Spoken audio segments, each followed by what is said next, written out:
सलाम वालेकुम, सत श्री अकाल, नमस्कार दोस्तों, स्वागत है आप लोगों का यूएई के सबसे पॉपुलर हिंदी समाचार चैनल यूएई समाचार में। अगर आपने चैनल अभी तक सब्सक्राइब नहीं किया है तो चैनल जरूर सब्सक्राइब करें, घंटी जरूर बजाएं जिससे आप तक पहुंचते रहे यूएई की तमाम वो खबरें जिसका सीधा सरोकार है आपसे। तो चलिए रुक करते हैं यूएई की सबसे बड़े समाचारों की तरफ। अगर आप अबू धाबी में रह रहे हैं और अगर आपको अबू धाबी से एग्जिट होना है या बाहर निकलना है दूसरे शहरों की तरफ यानी अलेन, दुबई, अल्दाफरा रीजन, तो आपको एग्जिट के लिए अबू धाबी पुलिस के द्वारा इशूड किसी भी परमिट की आवश्यकता नहीं है। ये खुलासा किया है अबू धाबी मीडिया ऑफिस ने अपने ट्विटर हैंडल के हवाले से। लेकिन अगर आपको अबू धाबी एंटर करना है, चाहे आप अलेन में हैं, चाहे दुबई में हैं, चाहे अल्दाफरा रीजन में हैं, तो उसके लिए आपको परमिट की आवश्यकता है। वो आपको अप्लाई करना पड़ेगा अबू धाबी पुलिस की वेबसाइट पे जाके। लेकिन आप रीजन्स के अंदर हैं, जैसे अगर आप अलेन रीजन के अंदर अंदरूनी हिस्सों में आप ट्रैवल कर रहे हैं, अल्दाफरा में हैं, अबू धाबी के अलग अलग हिस्सों में हैं, तो उसके लिए भी आपको परमिट की आवश्यकता नहीं है। नेशनल स्टरलाइजेशन प्रोग्राम के टाइमिंग के तहत, जो कि शुरू होता है शाम को 10 बजे और खत्म होता है सुबह के 6 बजे तक। कोरोना वायरस की महामारी के खिलाफ लड़ाई में जितने भी रिसर्च साइंटिस्ट हैं उनको एक बड़ी कामयाबी हासिल हुई है। रिसर्च के द्वारा ये ज्ञात हुआ है कि एक दवाई जिसका नाम है डेक्सामेथासोन, वो बहुत ही कारगर सिद्ध हुई है जब उनके टेस्ट किए गए उन मरीजों के ऊपर जिनकी वाकई में स्थिति बहुत ही खराब थी या वो बहुत ही लास्ट स्टेज से कोविड-19 की गुजर रहे थे। तो रिसर्च से ज्ञात हुआ है कि तकरीबन 1/3 तक पहुंच गई है इन पेशेंट्स की मृत्यु की दर इस दवाई का डोज देने के बाद। जानकारी दी श्री मार्टिन लैंड्रे, जो कि एक ऑक्सफोर्ड यूनिवर्सिटी के प्रोफेसर हैं और इस पूरे ट्रायल में बहुत ही अहम भूमिका निभा रहे हैं। उन्होंने कहा कि बहुत ही आसानी से उपलब्ध और बहुत ही सस्ती दवाई है, बहुत ही कारगर साबित होगी इस पूरे कोरोना महामारी के खिलाफ लड़ाई में। अजमान पुलिस ने एक गैंग जिसने 5 लाख दिरहम से भी ज्यादा की चोरी की थी अमीराती नागरिक के घर पे, उसको 1 घंटे के अंदर त्वरित कार्रवाई करने के बाद में पकड़ लिया। इसकी जानकारी देते हुए मेजर जनरल मोहम्मद अहमद अल काबी, जो कि चीफ कमांडेंट हैं फुजेरा पुलिस के, उन्होंने इस पूरे घटनाक्रम की जानकारी देते हुए कहा कि डिब्बा जो कि फुजेरा का हिस्सा है वहाँ पे ये रिपोर्ट की गई चोरी और बिल्कुल दिन दहाड़े ये घर के अंदर चोरी हुई थी। हालांकि घर के अंदर कोई मौजूद नहीं था, काफ़ी दिन से इस गैंग ने इस घर के ऊपर नज़र रखी हुई थी।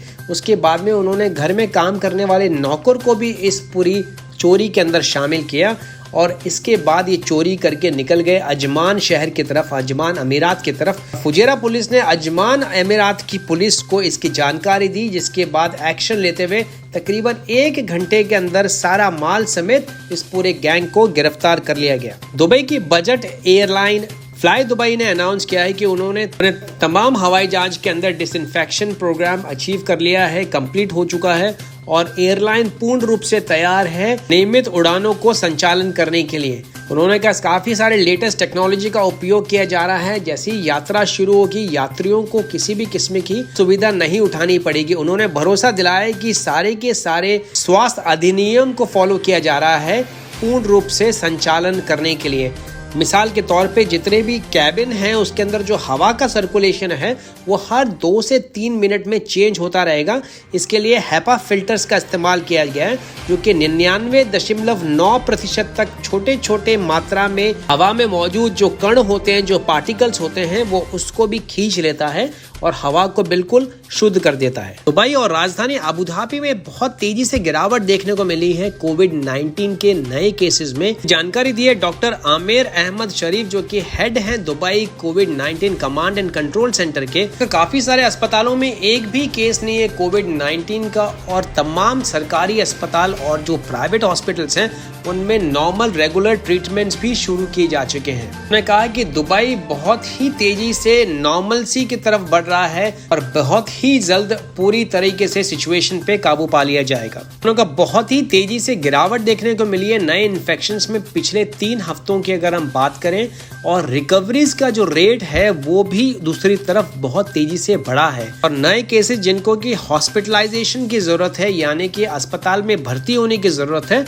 उसमें भी बहुत ही तेजी से गिरावट देखने को मिली है। तमाम भीड़भाड़ वाले इलाकों में इंस्पेक्शन करने के लिए Abu Dhabi department of economic development ने साइकिल दस्ते की शुरुआत की है, जो कि तमाम दुकानों और अलग अलग जो ग्रोसरीज हैं, सलून हैं, जितनी भी कमर्शियल दुकानें हैं, वहां पे जाके ये इंस्पेक्ट किएंगे, वहां पे जाके ये चेक किया जाएगा कि वो तमाम गाइडलाइंस को कोरोना महामारी के चलते इस्तेमाल कर रहे हैं या नहीं कर रहे हैं। जैसे कि काम करने वाले जितने एम्प्लॉयज हैं उन्होंने मास्क पहना हुआ है कि नहीं है, सोशल डिस्टेंसिंग को फॉलो किया जा रहा है ही नहीं जा रहा है, दुकानों के बाहर जो स्टिकर लगे होते हैं सोशल डिस्टेंसिंग के वो फॉलो किए जा रहे हैं नहीं जा रहे हैं, सैनिटाइजर इस्तेमाल किया जा रहा है कि नहीं जा रहा है दुकानों में। ये तमाम चीज़ों को मॉनिटर किया जाएगा और कोई भी कंप्लेंट के ऊपर त्वरित कार्रवाई करते हुए साइकिल दस्ता कहीं पे भी बहुत जल्द पहुंच पाएगा। आप अगर यूएई में हैं और कुछ पार्सल भेजना चाहते हैं भारत के किसी भी हिस्से में, तो आपके लिए बहुत ही बढ़िया खबर है। एमिरेट्स पोस्ट ने अनाउंस किया है कि वो सारी की सारी registered economic mail, standard packet, standard parcels और एक्सप्रेस पार्सल की शुरुआत कर रही है। इसके तहत आप भारत के अधिकांश हिस्सों में आप किसी भी किस्म के पार्सल को भेज पाएंगे। हालांकि लॉकडाउन के पहले इनकी ये पूरी की पूरी सर्विसेज सुचारू रूप से चालू थी, लेकिन बीच में बंद हो गई थी कोरोना वायरस के महामारी के चलते, जैसे फ्लाइट्स बंद हुई। लेकिन अब जो है इन्होंने ये सारी की सारी सुविधाएं वापस चालू कर दी है। इसमें हाउस होल्ड मतलब कि घर के सारे सामान, आपके इलेक्ट्रॉनिक के आइटम्स, अगर आप किसी भी किस्म का कोई भी तोहफा अपने किसी घर में भेजना चाहते हैं तो वो भी भेज सकते हैं। इसके लिए सुपर बंडल ऑफर्स का उन्होंने अनाउंसमेंट किया है। इसके तहत 10 किलो के पार्सल के लिए 162 दिराम लगेंगे, 20 किलो के पार्सल के लिए लगेंगे 262 दिराम। इसकी जानकारी the his excellence Abdullah Mohammad अल आशरम, जो कि ग्रुप सीईओ हैं एमिरेट्स पोस्ट के। उन्होंने कहा भारत हमेशा से हमारे लिए बहुत ही अहम मार्केट रहा है और इतनी बड़ी तादाद में यहाँ पे अप्रवासी भारतीय रहते हैं, जो कि हर साल 180 टन से भी ज्यादा छोटे वाले पैकेट्स और पार्सल्स को भेजते हैं अधिकांश अलग अलग हिस्सों में भारत के। पिछले 24 घंटों में 346 नए केसेस कोरोना के निकल के सामने आए हैं, जिसको मिला के टोटल संख्या हो गई है 42,982। 732 नए रिकवरीज भी देखेंगे, जिसको मिला के अब तक रिकवरीज हो गई है टोटल 28,861। बहुत तेजी से रिकवरीज में बढ़ोतरी हुई है और गिरावट देखने को मिली है नए केसेस में, जो कि बहुत ही बढ़िया साइन है कि किस तरीके से पूरी स्थिति को कंट्रोल में लाया जा रहा है। 2 नई मृत्यु भी दर्ज की गई, जिसको मिला के टोटल मृतकों की संख्या हो गई है 293। दुबई सरकार ने नई गाइडलाइन जारी की है बर्थ सर्टिफिकेट और डेथ सर्टिफिकेट के लिए, जो कि पहले इशू किए जाते थे दुबई फेस्टिवल सिटी से, लेकिन अब नई गाइडलाइंस के तहत ये इशू किए जाएंगे दुबई हेल्थ अथॉरिटी के द्वारा। और इनका नई लोकेशन का एड्रेस है Jumeirah lake towers medical fitness centre, जो कि स्थित है रेड डायमंड बिल्डिंग JLT में। और इस नई सुविधा के अंतर्गत जितने भी कस्टमर्स हैं वो सर्टिफिकेट अरेबिक और अंग्रेजी दोनों माध्यम में ले सकते हैं, जिससे कि लीगल ट्रांसलेशन का खर्चा भी बचेगा।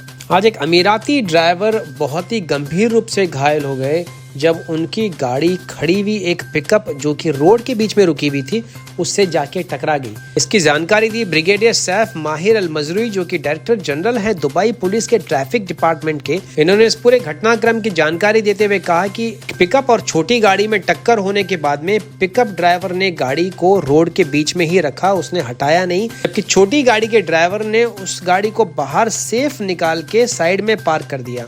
उसी दौरान पीछे से एक अमीराती नागरिक अपनी गाड़ी लेके आ रहे थे, उन्होंने उस आगे वाली पिकअप को ध्यान नहीं दिया और उससे उनकी गाड़ी टकराने के बाद बहुत ही गंभीर रूप से घायल अवस्था में अस्पताल पहुंचाया गया। ब्रिगेडियर अल मजरूई ने लोगों से गुहार लगाई है और कहा है कि कभी भी गाड़ी को रोड के बीच में ना छोड़ें।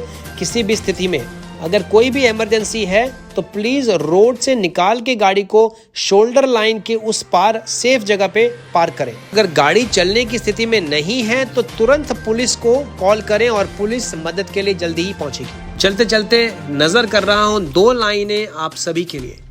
मंजिल यूं ही नहीं मिलती राही को, जुनून सा दिल में जगाना पड़ता है। मंजिल यूं ही नहीं मिलती राही को, जुनून सा दिल में जगाना पड़ता है। पूछा चिड़िया से कि घोंसला कैसे बनता है, तो बड़े प्यार से वो बोली कि तिनका तिनका उठाना पड़ता है। इसी के साथ मैं लेता हूँ आपसे इजाजत। अगर आपने चैनल सब्सक्राइब नहीं किया है तो चैनल जरूर सब्सक्राइब करें, घंटी जरूर बजाएं, जिससे आप तक पहुँचते रहें वो तमाम नोटिफिकेशन यूएई के बड़े समाचारों के सबसे तेज सबसे पहले। मैं मिलूंगा कल नए ताजा समाचारों के साथ। तब तक रखें अपना ख्याल। सत श्री अकाल, शबा खैर, मा सलामा, नमस्कार।